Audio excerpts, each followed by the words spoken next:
있는 부분입니다. 인터럽트 레이선시에 대한 부분이 이제 굉장히 중요해진 거고, 이건 나중에 살펴보겠습니다.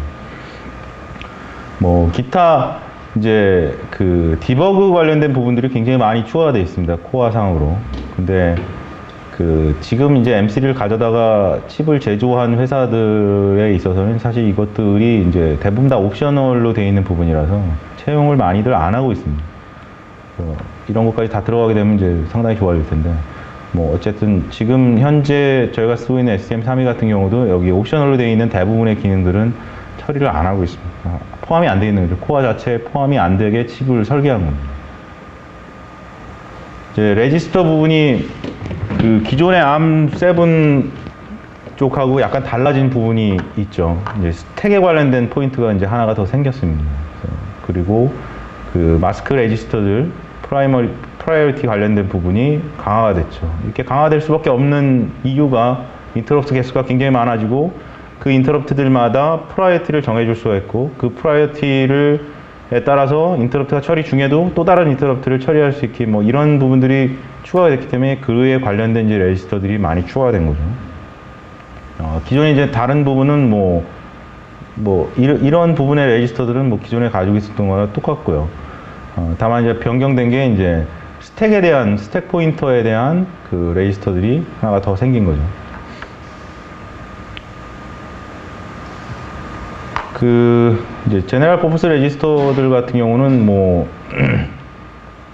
로우 레지스터, 하이 레지스터라고 이제 좀 그 앞에도 설명이 되어 있는데, 앞에 부분, 뒤에 부분 뭐 이렇게 되어 있는데, 그러니까 이렇게 로우 레지스터, 하이 레지스터로 구분을 하는 이유 자체가, 그러니까 그 지금 현재는 그러니까 이게 암 명령을 지원하는 게 아니기 때문에 그 레지스터를 찾아가는, 그러니까 이게 16비트로 처리를 하게 됩니다. 그러니까 썸에 대한 거를 뭐 뒤에 나오겠지만,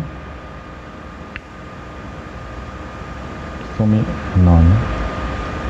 지나가 버렸네. 네, 썸2. 그러니까 명령 자체가 16비트를 지원하게 됩니다. 그래서 그렇다고 해서 32비트를 못하는 건 아닌데, 32비트를 처리할 수 있는 이제 이런 그 어떤 특수한 경우에 32비트를 처리하게 돼 있지만, 16비트의 어떤 워드 상황에서 레지스터를 가리키는 것 자체가 그 암 명령에서 이제 4비트를 가지고 레지스터를 가리켜요. 근데 여기서는 16비트에서는 3비트를 가지고 레지스터를 가리키게 됩니다. 그러니까 레지스터를 찾아가는 어떤 그 길 자체가 3비트로 하기 때문에 그 맥스가 8개까지밖에 안 되는 거죠. 그래서 8개를 구분해서 처리를 하게 됩니다. 어떤 레지스터에 어떤 부분에 어떤 위치에 있느냐에 따라서 그게 로우 레지스터냐 하이 레지스터냐를 구분할 수 있게 됩니다.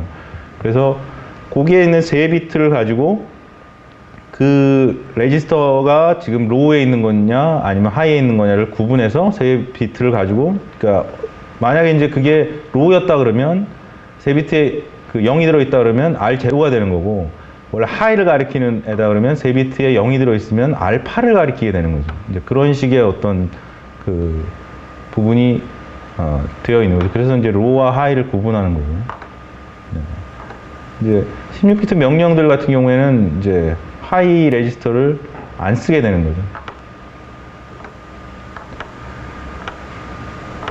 그 다음에 이제 코텍스 M3 쪽에 그 큰 변화 중에 하나가 이제 스택에 대한 부분이 상당히 변화가 있습니다. 그래서 뭐 나중에도 이제 나올 텐데요. 네. 여기 보면 이제 그 벡터 테이블이 있습니다. 원래 그 암7, 암9에도 물론 당연히 벡터 테이블이 있는데, 그 벡터 테이블에 그 들어있는 내용이, 기존에는 그 벡터 테이블에 있는 내용이 그 동일한 명령이었습니다. 동일한 명령. 근데 이 코텍스 M3에 와서는 벡터 테이블 안에 들어있는 내용은 명령이 아니고 어드레스입니다. 그리고 리셋에 대한 게 그 기존에는 0번지였고, 그 0번지에 있는 내용을 가져다가 해석을 해서 처리가 됐었는데, 리셋이 0번지가 아니고 4번지입니다. 그리고 0번지에는 스택 어드레스가 들어있습니다. 하드웨어적으로 0번지에 들어가 있는 애는 스택 어드레스라는 거를 알고 있는 거예요. 그래서 0번지로 점프를 했을 때 가장 처음에 하는 일이 스택 어드레스에 대한 부분을 알고 스택으로 옮겨가는 거죠. 그래서 스택 주소에 대한 그 내용을 가지고 스택을 초기화하고 그 이후에 모든 일을 진행하게 되는 겁니다. 그래서 이제 그 이후에 이제 4번 번지로 뛰게 되는 거죠.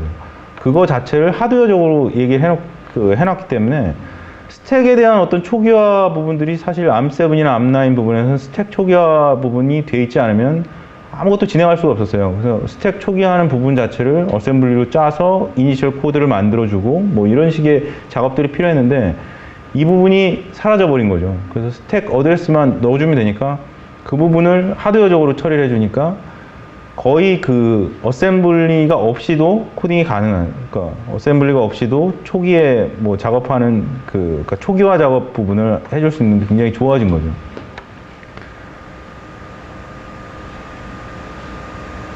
네, 앞으로 다시 돌아와서. 네.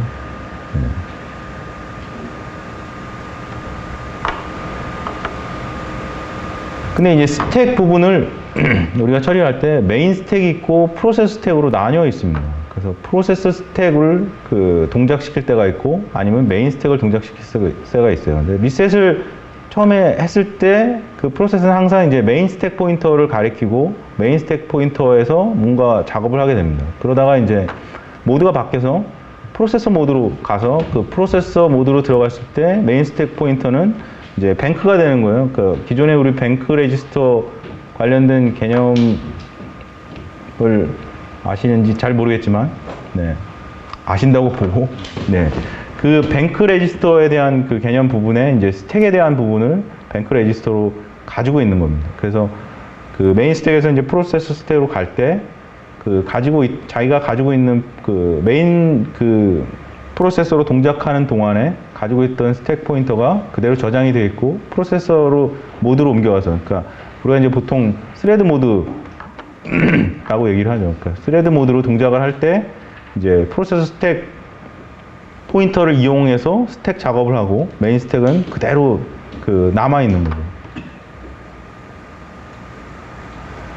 링크 레지스터는 기존에 쓰던 링크 레지스터의 그 역할과 다르진 않습니다. 크게 동일한 내용이고요. PC 값도 마찬가지고요. 리셋이 PC가 4번지라는 게 이제 독특하게 바뀐 내용이고요.